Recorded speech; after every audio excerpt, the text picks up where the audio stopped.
자, 80페이지. 80페이지. 같이 보면 되지. 자, 수업할게요. 대박이다. 자, 화산지역.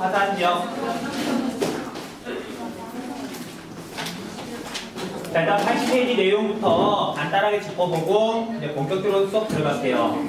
자, 80페이지 보면은 단원 이름이 생태 보전과 관광 자원으로서의 지형이죠.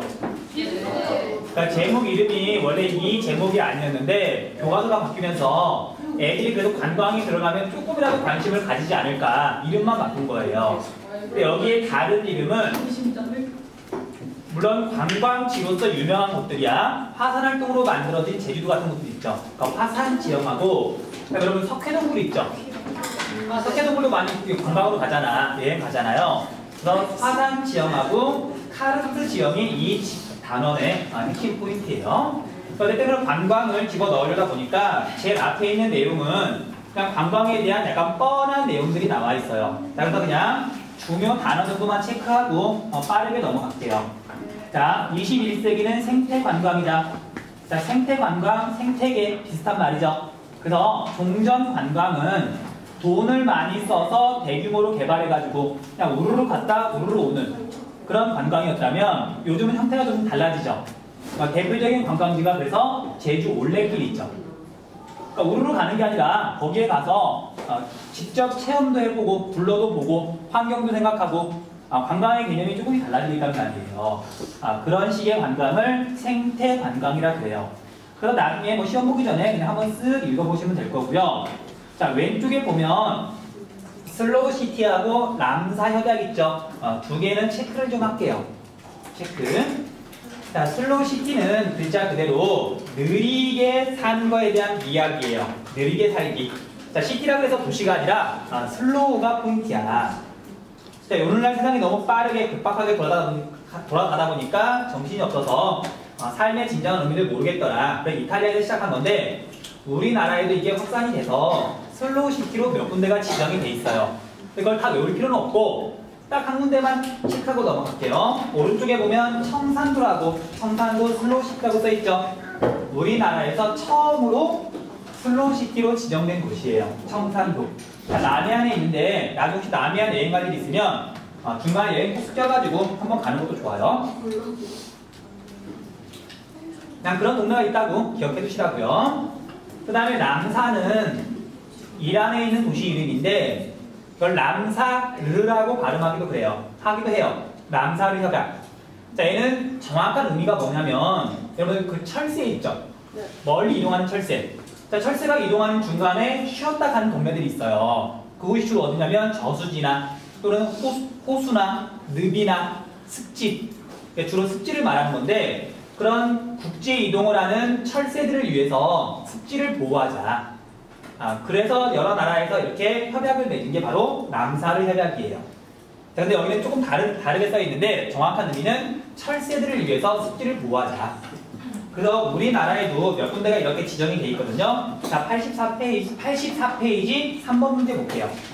84페이지 3번 문제. 자, 몇 군데가 있어서 그걸 다 외울 수는 없고요. 자, 바닷가에 있는 갯벌 있죠.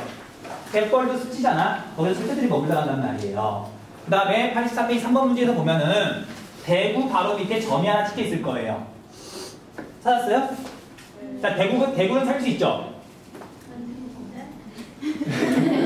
자, 84페이지 3번 문제에서 대구 바로 밑에 보면 점이 찍혀 있잖아. 자, 지도 있는 사람은 지도 꺼내세요. 우리 한반도가 있으면 여기가 포항이죠. 이건 알고 있죠? 포항에서 그대로 오면 여기에 광역시가 하나 있을 거예요. 조그만한. 얘가 대구예요. 대구 바로 밑에 보면 점이 찍혀 있는데 여기가 창녕에 있는 우포늪이에요. 우포늪 이름 들어봤죠? 들어본 사람 있을 거야. 그래서 여기를 포함해가지고 뭐 바닷가 지역 이런 데 점이 찍혀 있는데 공통점 잘 모르겠다. 그냥 그런 늪, 습지라고 생각하시면 돼요. 바로 남사르 습지로 등록되어 있는 곳들이에요. 여기 옆에 설명을 보면 살만한 터가 못 된다. 당연히 우리가 습지에서 늪에서 사람이 살진 않잖아요. 철새에서 사는 곳이지. 그 다음에 생물 다양성이 높고요. 논도 일종의 습지예요. 논도 항상 물이 잠겨있는 곳이니까. 그 다음에 남사르 협약 이렇게 해서 넘어가시면 돼요. 그럼 80페이지까지 지금 빨리 읽고 정리하세요. 뭐 할 건 없지만 한번 읽어보라고요.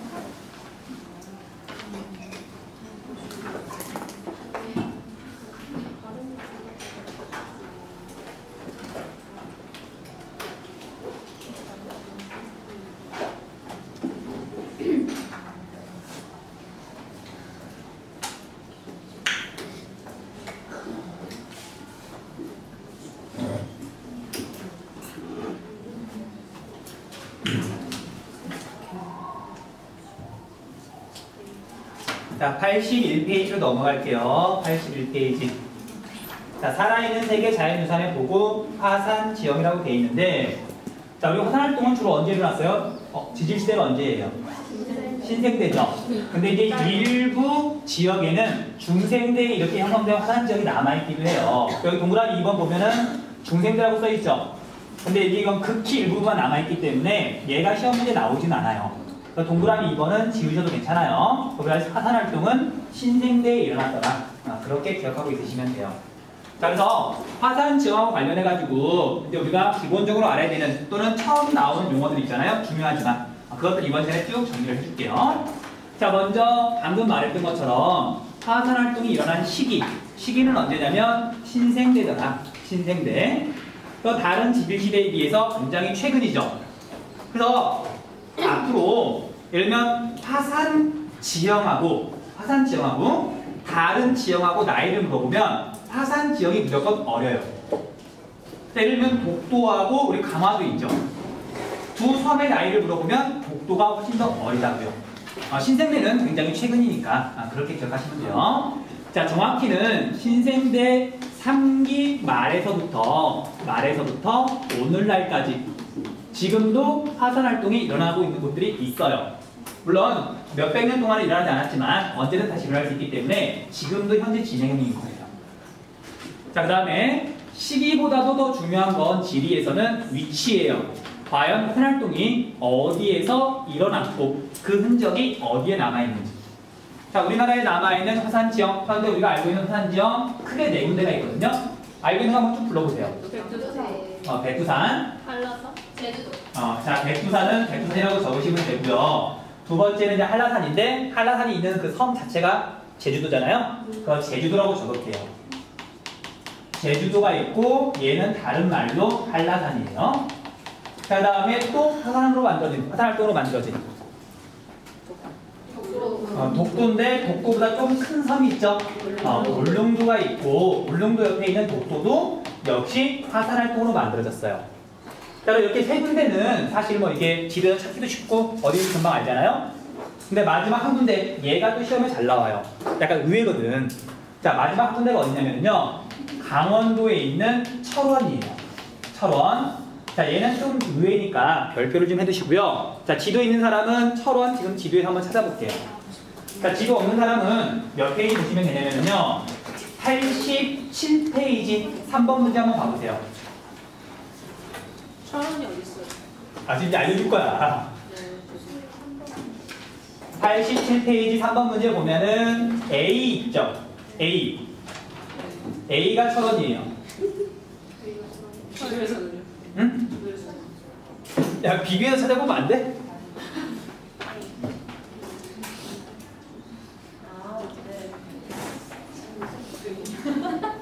자,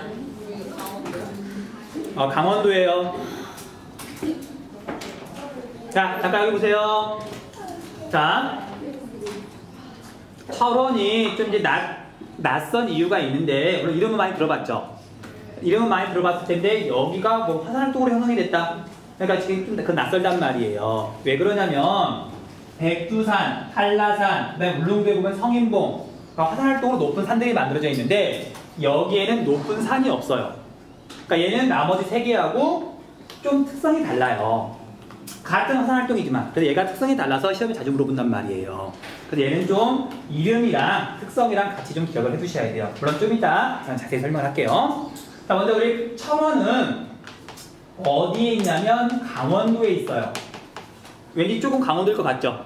좀 험하고 춥고. 그 다음에 얘가 군대 때문에 조금 이게 많이 나오잖아.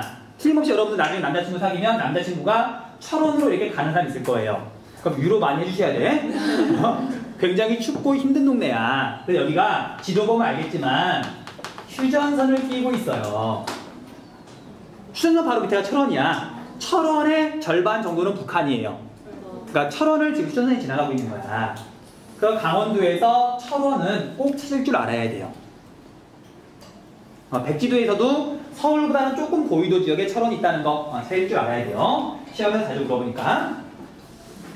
자, 그 다음에 우리가 화산이라고 하는 건 땅이 이렇게 있으면 땅 속에 있는 마그마가 지각을 뚫고서 땅 위로 이렇게 분출해가지고 아무튼 뭔가를 만드는 거죠.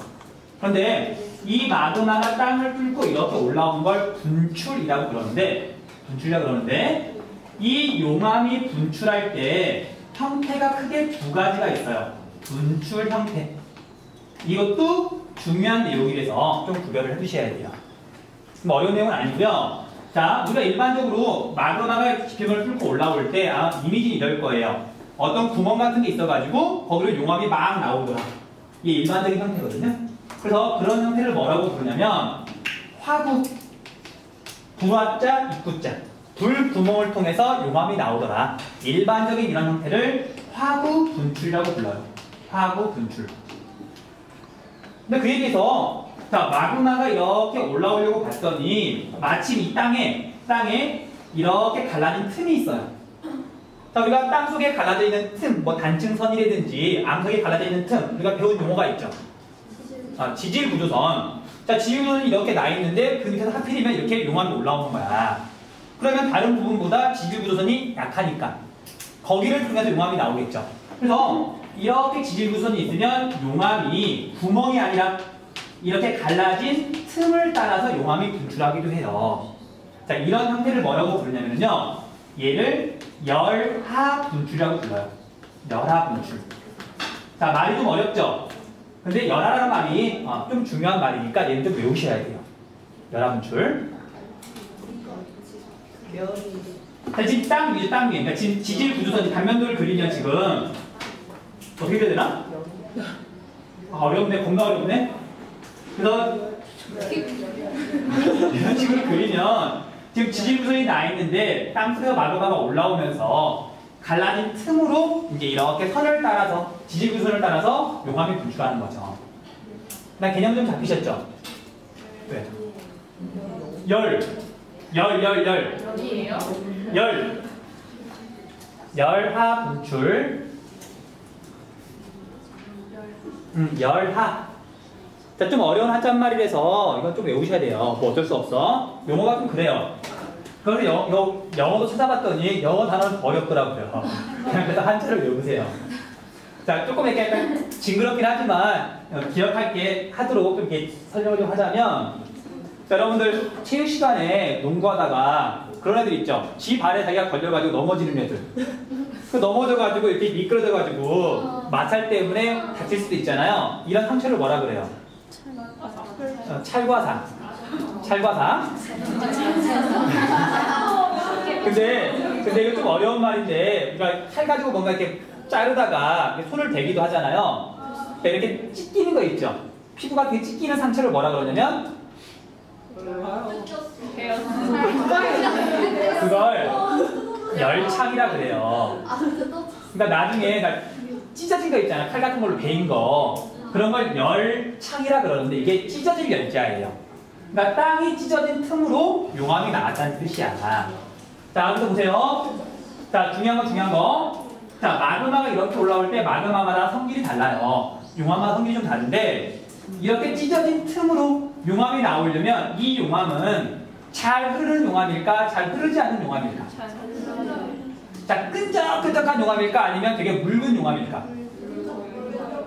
당연히 틈을 비집고 새어 나오려면 물이 스며들 물이 새어나오듯이 용암이 새어나오려면 얘는 굉장히 묽어가지고 잘 흐르는 용암이겠죠.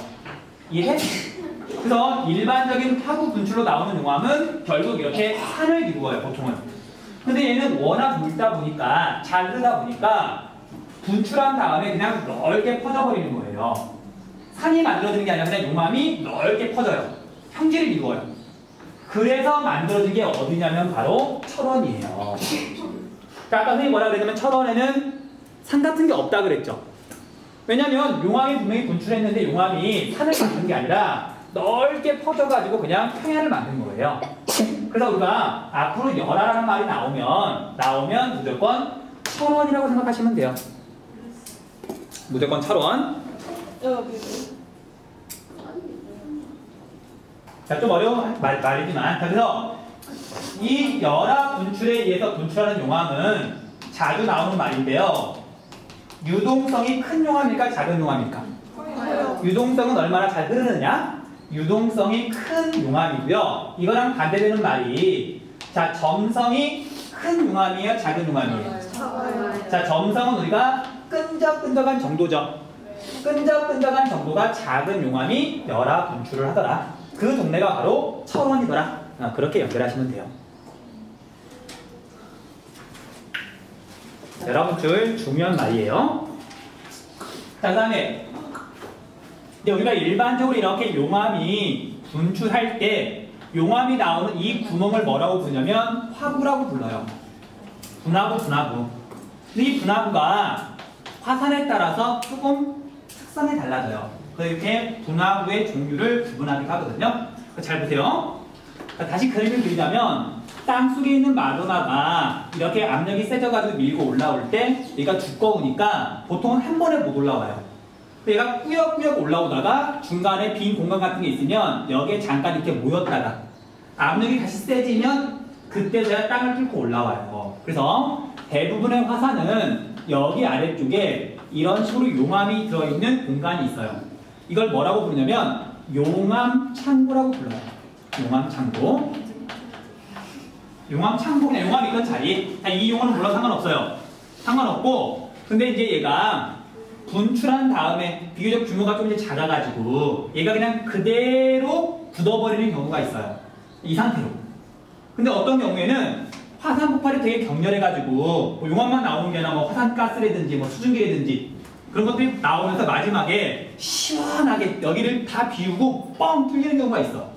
그러니까 여기가 텅 비게 되니까 나중에 여기가 무너져 내리기도 해요. 빈 공간이. 그러면 나중에 이 용암 창구가 무너져 내리게 되면 여기 부분이 푹 꺼지는 거예요. 그러면 여기에 거대한 이렇게 분화구가 만들어지는 거죠. 이해돼요? 자, 지금 포인트를 다 말했거든요. 분화구가 그대로 식어서 만들어지기도 하고 분화구가 무너져 내려가지고 분화구가 더 커지기도 해요. 그걸 구별한다고요. 포인트 잡았죠? 자, 그래서 분화구 형태까지 일단 정리하고 잠깐 쉴게요. 끝난 건 아니고. 자, 분화구 형태가 있는데 첫 번째는 우리가 화구라는 게 있어요. 화구. 그냥 화산이 얌전하게 식어서 만들어진 규모가 작은 분화구. 그 화구 안에 물이 들어차게 되면 화구호가 되는 거예요. 자, 여러분들 알고 있는 화구호가 하나 있어요. 비교적 규모가 작은 호수. 자, 여기 있는 게 뭐예요? 천지. 여기 있는 게 한라산 꼭대기에 있는 거 천지. 아니, 한라산 꼭대기에 있는 거 호수. 한라산 꼭대기에 백록담 있잖아요. 알았어요. 그래, 알았어. 자, 그래서 천지하고 백록담은 어떤 게 더 커요?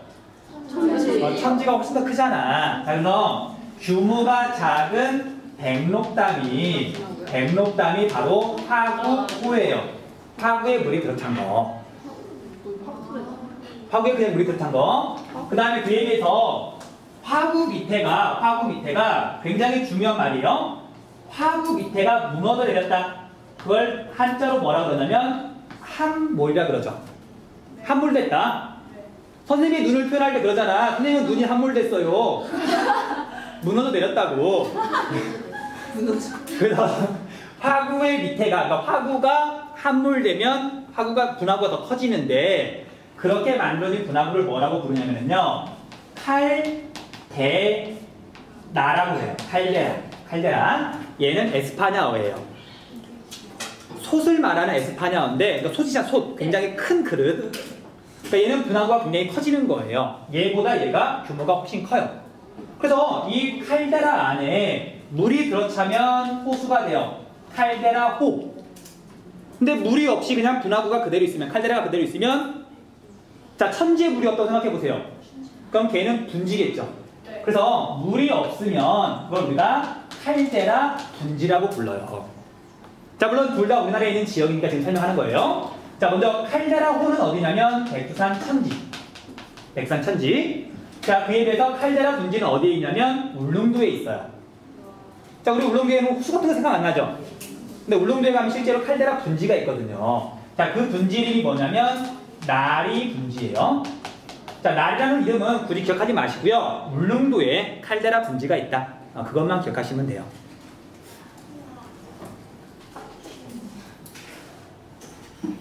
자, 다음 시간에 또 할 얘기지만 이제 이해를 돕기 위해서 조금만 더 이야기할게요.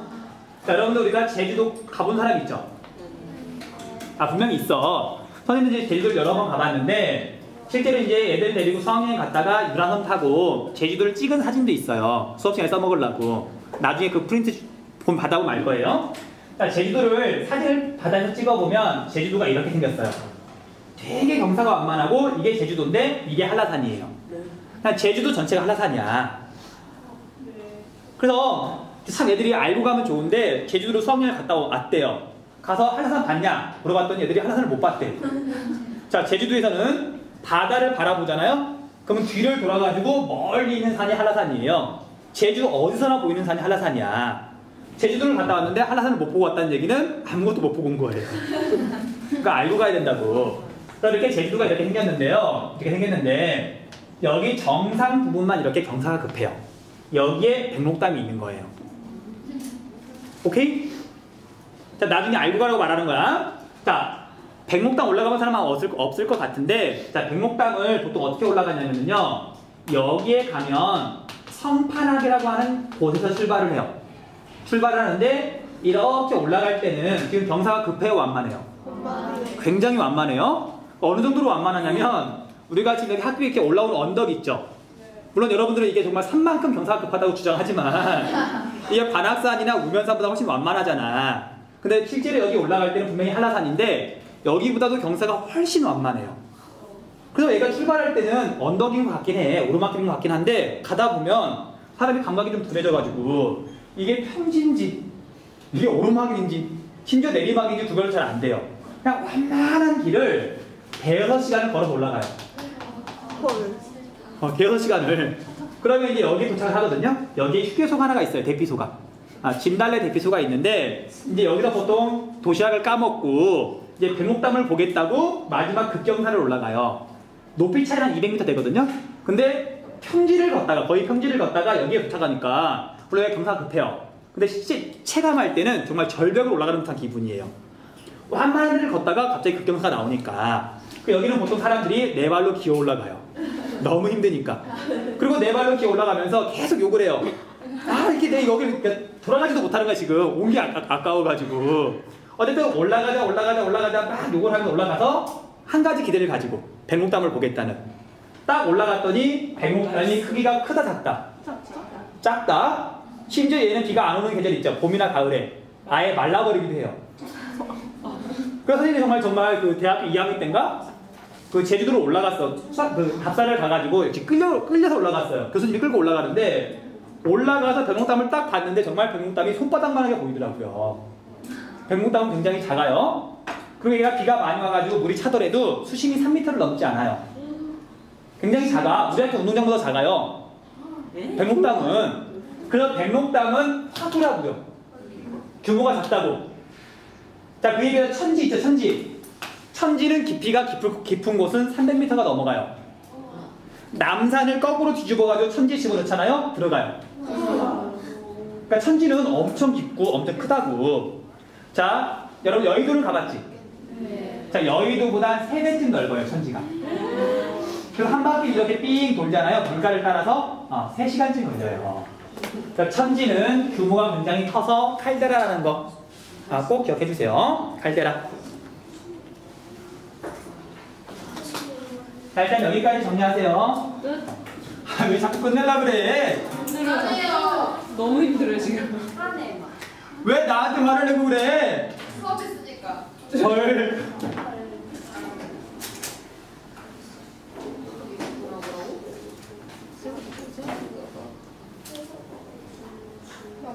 여기 나올 때 하고 근데 땅을 아닌가?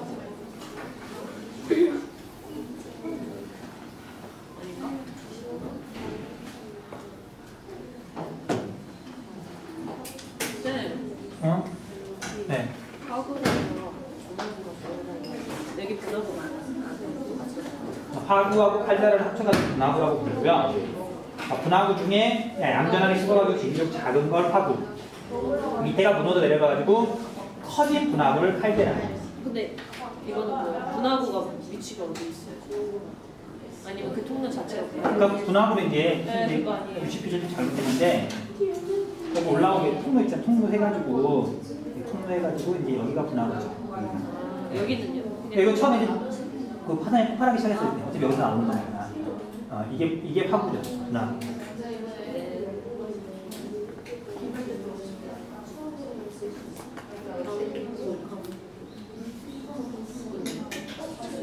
자, 날씨 벌써 다 죽으면 어떡해?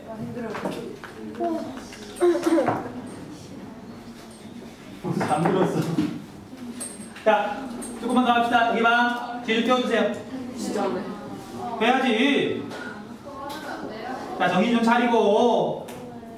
자, 조금만 더 할게요. 자, 땅 위로 올라오는 용암이 한 가지 종류가 아니라 용암의 성분에 따라서 용암의 종류가 좀 달라져요. 자, 집중하고 이름 봐. 하은아, 너 제주도 가봐야지. 갔다 왔으면 좀 관심 좀 확 기울여 봐야지. 야, 이 눈 좀 뜨고! 자, 용암의 종류는 얘는 뭐 간단하게 정리를 하자면요. 자, 그러면 용암이 식어서 만들어지는 대표적인 암석이 뭐예요? 자, 우리 제주도에 가장 많은 암석. 현무암. 현무암. 우리 현무암들 잘 알잖아요. 그럼 우리가 알고 있는 대표적인 암석이 현무암인데, 자, 이제 현무암하고 비교해가지고 다른 암석의 특성을 이렇게 정리하시면 돼요. 현무암은 너무 잘 알고 있으니까 우리가. 자, 볼게요. 자, 그럼 시험 문제에 딱 한 번 나온 적이 있는데 조면암이라고 하는 암석이 있어요. 자, 똑같이 용암이 식어서 만드는 건데 성질이 다른 거야. 성분이 다른 거예요. 자, 그래서 이게 현무암하고 조면암을 이렇게 비교하자면 자, 먼저 밝기 한번 볼게요. 밝기. 자, 현무암은 색깔이 어두워요, 밝아요? 어둡죠? 어둡죠? 그럼 조면암은 밝다라고 생각하시면 돼요. 자, 아까 선생님이 뭐라 그랬냐면 여기에 있는 호수 이름이 백록담이라 그랬죠. 백록담. 얘가 흰 백자예요. 자, 현무암은 어두운 색, 위에 있는 백록담은 조면암으로 이루어져 있기 때문에 밝은 색. 그렇게 구별하시면 된다고요. 얘랑은 지금 경사가 다르잖아. 그 지금 용암이 다른 거예요. 그렇게 구별하시면 돼요. 자, 그 다음에 아까 나왔던 용어 중에 유동성하고 점성도 비교하시면 돼요. 이것만 비교하면 돼요.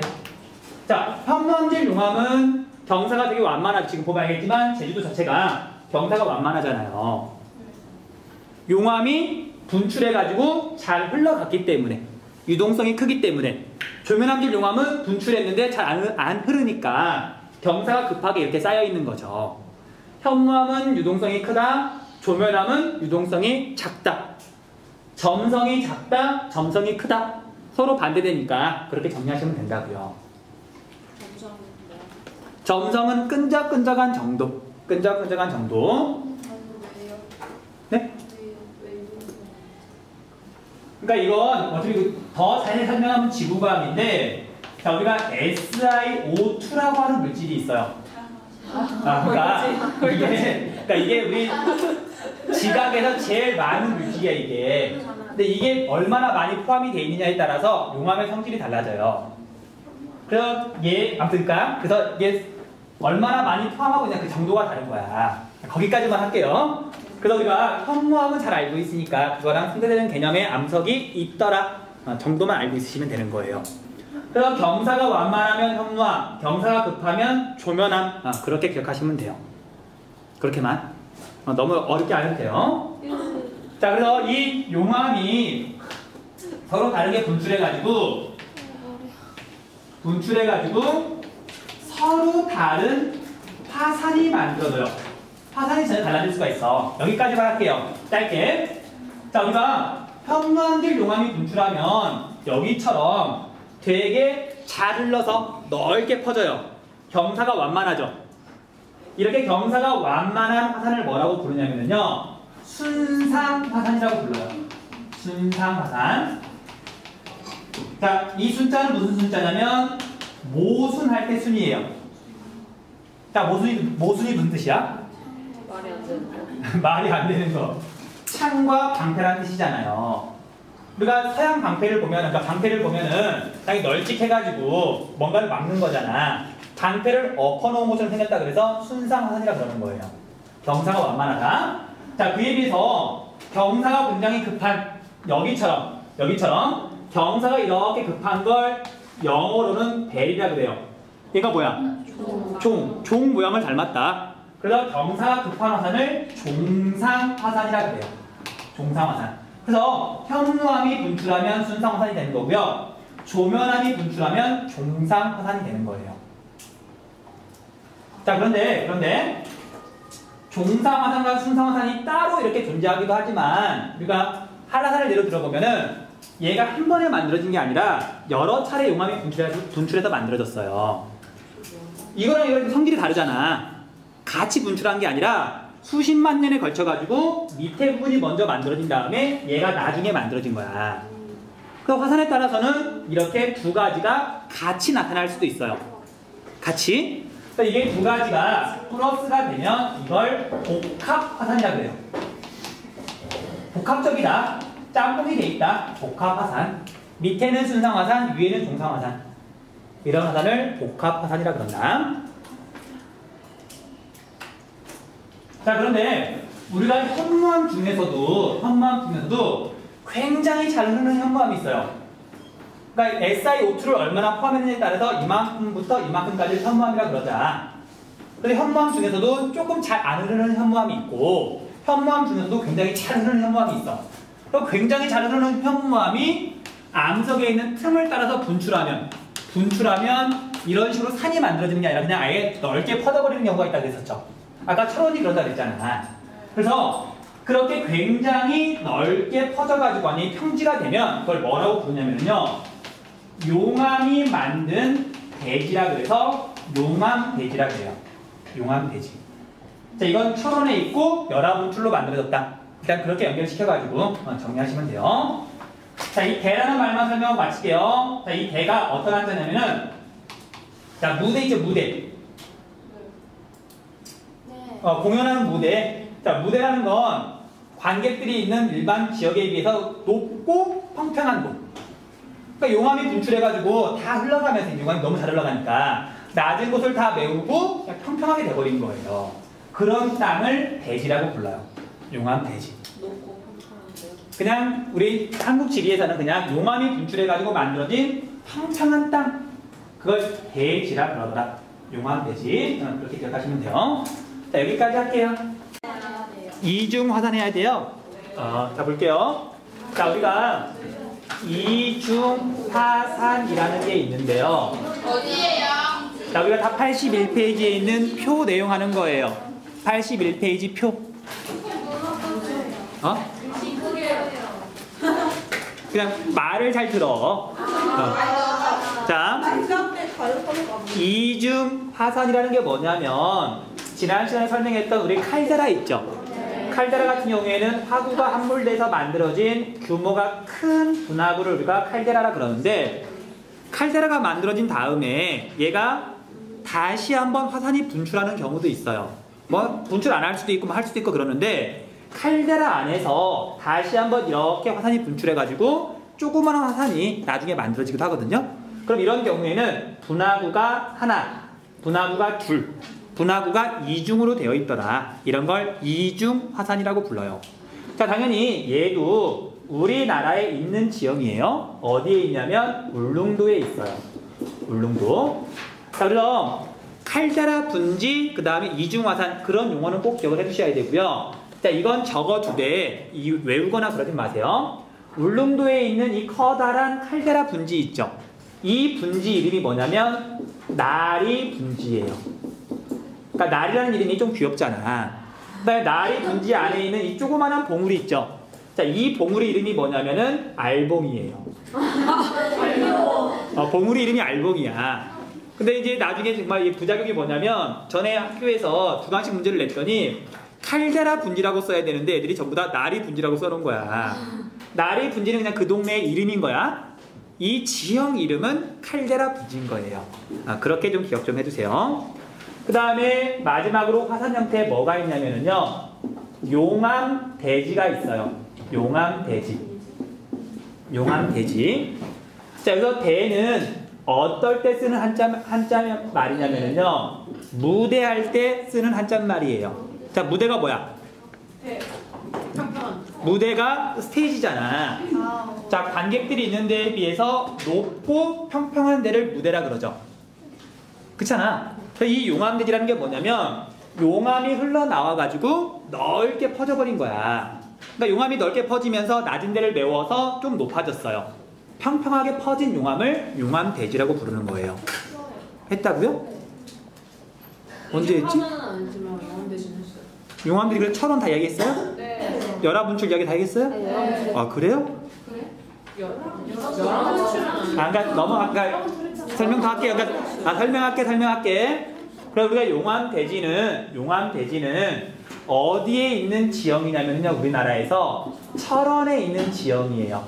이야기했죠? 그러니까 철원에 용암대지가 있다. 산이 아니라 넓고 평평한 그런 평야가 있다고 했었잖아요. 그 다음에 철원 같은 경우에 포인트가 뭐였냐면 넓게 퍼지려면 잘 흐르는 용암이 나와야 된다 그랬었죠. 네. 그래서 얘 같은 경우에는 잘 흐르는 용암, 유동성이 작은 현무암질 용암으로 만들어져 있더라. 현무암으로 되어 있는 게 바로 철원이에요. 그 다음에 이런 현무암질 용암이 넓게 퍼지면서 나오는데 여기 철원 같은 경우에는 독특하게 구멍이 아니라 땅이 갈라진 틈으로 나왔다 그랬잖아요. 그런 분출을 열하분출이라 그랬잖아요. 그래서 연결을 시키시면 돼요. 철원에는 용암대지가 있고 용암대지는 잘 흐르는 용암이 열하분출 형태로 분출했더라. 그래서 만들어진 게 철원이더라. 그렇게 정리하시면 돼요. 정리됐어요? 네, 이렇게 이야기할게요. 자, 그래서 여기까지가 우리가 이제 화산 지형을 이해하기 위한 가장 기본적인 내용이에요.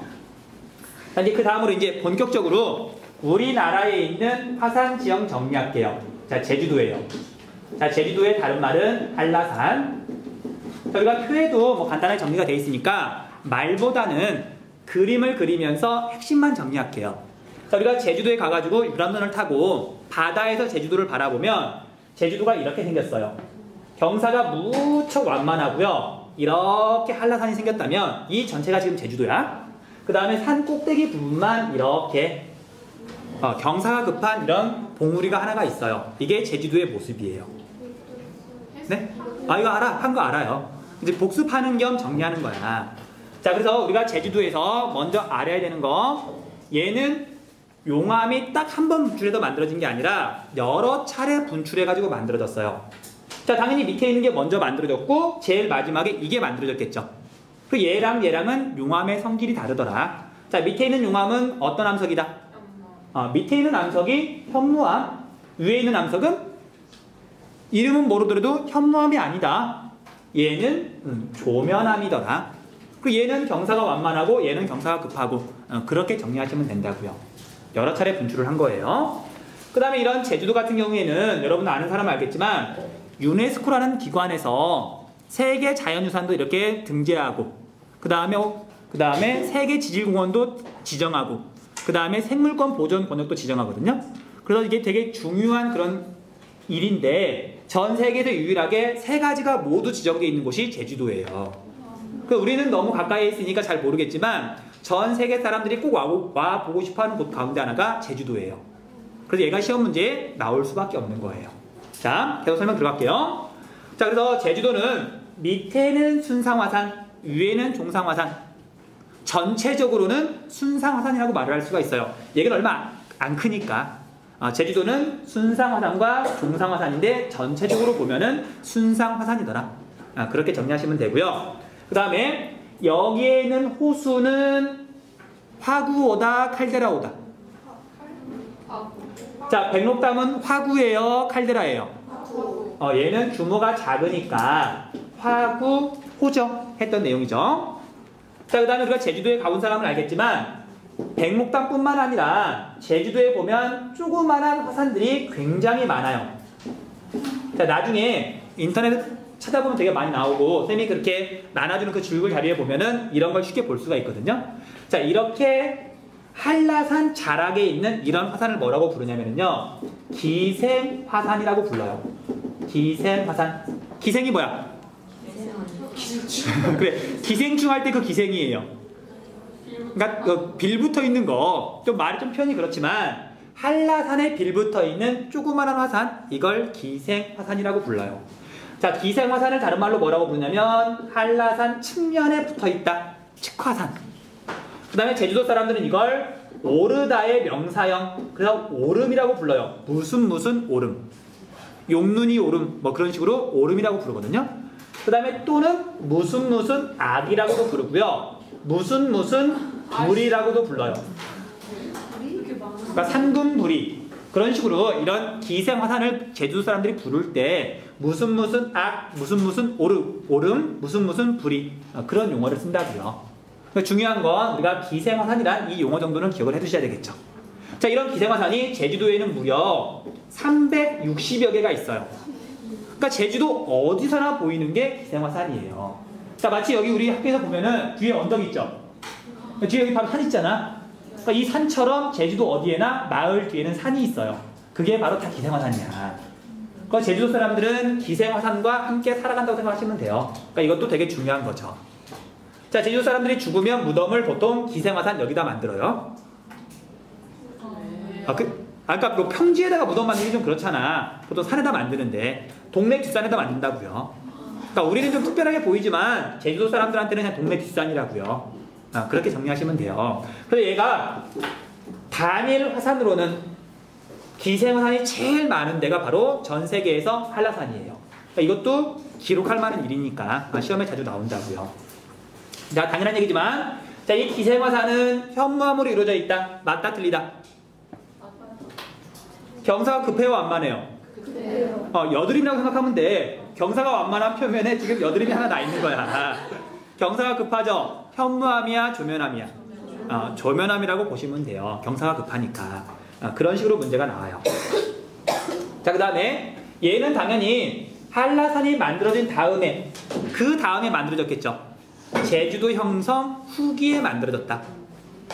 초기에는 밑에 부분이 만들어진 거고요. 후기에, 마지막에 백록담을 비롯해가지고 이런 기생화산이 만들어진 거죠. 논리적으로 그런 식으로 연결을 하시면 돼요. 자, 그 다음에 이 부분을 조금 확대해가지고 이렇게 표시를 한번 해볼게요. 자, 한라산 자락이 이렇게 있는데, 자, 여기서 이제 용암이 분출해가지고 막 흘러가고 있어요. 자, 이 용암은 당연히 현무암질 용암이에요. 제주도 전체가 대부분 현무암이니까, 잘 흐르는 용암이 현무암이니까. 자, 그런데 이렇게 용암이 흘러가다 보니까 공기랑 닿는 1번 부분, 표면 부분은 비교적 빨리 식겠죠. 딱딱하게 굳는 거예요. 근데 여기 안쪽 2번 부분은 당연히 상대적으로 말랑말랑하겠죠. 자, 그런데 여기가 화산활동이 일어나고 있으니까 땅이 막 흔들리고 그런단 말이에요. 그러니까 이제 얘가 겉은 딱딱하게 굳었고 아직 속은 말랑말랑했을 때 충격을 받으면 여기 속에 있는 부분이 쓱 하고 빠져나가기도 해요. 이해돼요? 그러면 여기에 뭐가 만들어지냐면 동굴이 만들어지더라. 그렇게 만들어지는 동굴이 용암 동굴이에요. 용암동굴. 용암동굴은 재작년하고 그 전에 2년 연속 수능에 나왔던 주제예요. 자, 왜냐면 여러분들 동굴이 흔한 지형이야, 드문 지형이야? 자, 서울에 동굴이 있어요, 없어요? 경기도에는 있을까, 없을까? 있겠죠? 자, 우리나라에 있는 동굴은 두 가지밖에 없어요. 용암동굴하고 석회동굴하고. 그러니까 석회석이 있는 곳에만 동굴이 있고 화산활동이 있었던 현무암이 있는 곳에만 동굴이 있단 말이에요. 다른 데는 동굴이 없단 말이야. 특별하니까 시험 문제 낸단 말이죠. 자, 뒤에 가서 석회동굴 공부할 거예요. 두 가지를 비교할 건데 용암동굴이 먼저 나왔으니까 얘의 특징만 잡아줄게요. 얘는 언제 만들어진 거냐면 신생대에 만들어진 거죠. 신생대. 그 다음에 얘는 내인적 작용으로 만들어진 거다, 외인적 작용으로 만들어진 거다. 화산활동이 내인적 작용이에요, 외인적 작용이에요? 내인적 작용이죠. 내인적 작용. 그러니까 지금 이건 석회동굴하고 다 특성이 다른 거야. 이걸 주로 비교한다고요. 자, 그 다음에 얘는 내부가 복잡한 편일까, 단순한 편일까? 석회동굴에 비해서 단순해요. 얘는 내부가 단순하다. 단순하다. 그렇게 정리하시면 돼요. 자, 그래서 석회동굴은 뭐 가본 사람은 알겠지만 석순, 종유석, 뭐 석주, 기타 등등 굉장히 복잡하잖아. 얘는 들어가 보면 좀 이렇게 어떻게 들릴지 모르겠는데 용암이 쓱 빠져나가면서 생긴 뭐 물결 무늬, 이게 흘러간 흔적 그 정도밖에 없어요. 얘가 제주도에 있으니까 관광 자원이지 다른 데 있었으면 아마 가보지 않을 거예요. 그러니까 내부가 되게 단순하다고. 그 정도만 이렇게 체크하시면 돼요. 나중에 석회동굴 나왔을 때 다시 한번 비교하면서 알려줄게요. 그 다음에 제주도가 나온 김에 여기까지 하고 마칠게요. 자, 제주도 전체에 대한 이야기인데요. 제주도에 있는 현무암을 비롯해가지고 용암이 식어서 만들어진 암석에는 전리가 굉장히 잘 발달해 있어요. 우리 전리라는 말 교재에서 발견한 다음에 별표를 좀 해주세요. 전리가 또 중요한 포인트예요. 전리. 자, 전리는 좀 어려운 한자말인데 영어로는 조인트라 그래요. 무슨 뜻인지 잘 모르겠죠? 자, 그럼 우리말로 할게요. 우리말로 하면 암석에 나 있는 틈, 암석이 깨져 있는 금, 그런 걸 전리라고 불러요. 전리. 전리 없어요? 자, 우리 제주도에 보면 주상전리라고 있죠. 거기서 말하는 전리인데 그냥 전리라는 말만 이렇게 따로 빼가지고 좀 정리를 좀 해놓으세요. 주상전리도 전리의 일종이니까. 자, 일단 전리만 따로 정리를 해놓으세요. 전리라는 단어가 있고 전리는 암석에 있는 틈이라고요. 자, 얘가 바위야? 그럼 바위에 보면 이런 식으로 금이 나 있을 수 있잖아요. 이런 걸 전리라 그런다고요. 자, 굉장히 작은 금도 전리고요. 지질 구조선 있죠. 굉장히 큰. 그것도 일종의 전리예요. 그냥 암석에 깨져 있는 틈을 전리라 그러더라. 일단 그렇게만 알고 있으시면 돼요. 그런데 이런 전리는 주로 어떤 암석에서 만들어지냐면요. 분출암에서 만들어져요. 분출암. 자, 그 이유 설명할게요. 용암은 액체죠. 용암이 식으면 암석이 되잖아? 암석은 고체죠. 자, 용암하고 암석 중에 부피가 어느 쪽이 더 클까? 액체가 부피가 커요? 고체가 부피가 커요? 액체가 부피가 더 커요. 그러니까 물만 빼놓고는 모든 물질은 액체가 부피가 크고 고체가 작아요. 그래서 용암이 식으면서 고체가 됐는데 문제는 고체는 늘어나지 않죠. 그러니까 암석은. 그러니까 이제 식으면서 점점 부피가 줄어드는데 얘가 늘어나지가 않으니까 암석이 깨져버리는 거지. 그래서 용암이 식어서 만들어지는 암석은 다 틈이 많아요. 금이 많아요. 그래서 우리가 제주도에서 절대 빼놓을 수 없는 게 바로 이 전리예요. 전리. 또 분출암에 굉장히 많고 이 분출암은 현무암을 비롯해가지고 조면암 모든 분출암에 전리가 많아요.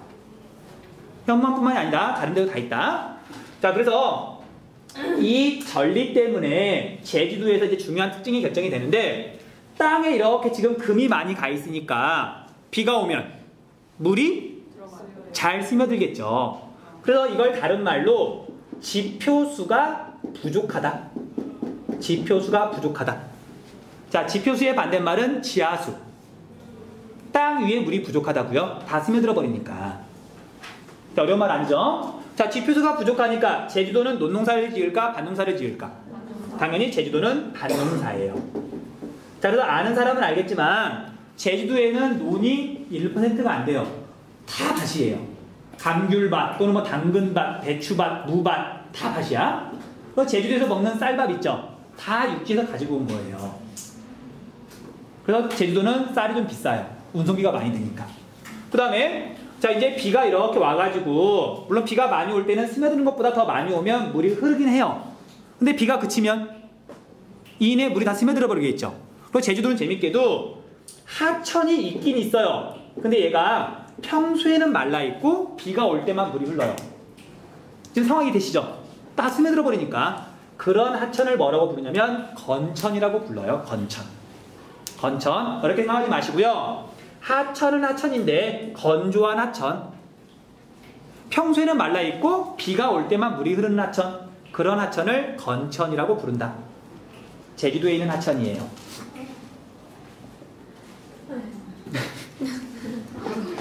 야, 너무 괴로워하지 마. 1분만 더 하고 빨리 마칠게요.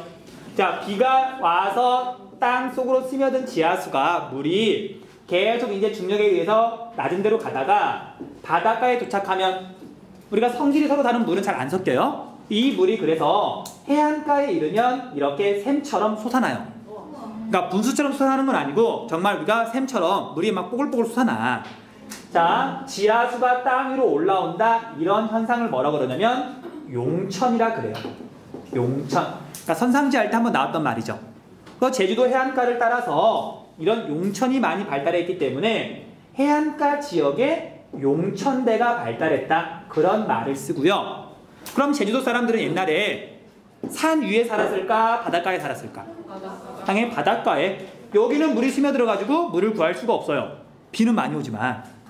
근데 여기는 땅 속에서 물이 막 솟아나요. 그러니까 마실 물을 구할 수가 있겠죠. 그래서 이 용천대가 있는 해안가를 따라서 취락이 발달했다. 그렇게 정리하시면 돼요. 자, 그래서 우리가 삼다수 있죠. 삼다수는 이렇게 지하로 스며든 물을 이렇게 기둥을 박아가지고 뿜어낸 물이에요. 그러니까 제주도에 있는 지하수가 삼다수예요. 근데 지하수를 너무 많이 뽑아내면 여기에 문제가 생길 수 있어가지고 삼다수는 딱 정해진 양만큼만 만들어요. 뭐 많이 만들고 그러지 않아요. 많이 팔린다 그래서 더 많이 만들고 그러지 않아요. 딱 정해진 만큼만. 리미티드 에디션이야? 자, 그래서 다음 시간에 주상절리 설명해달라고 좀 이야기 좀 해주세요. 자, 여기까지 할게요.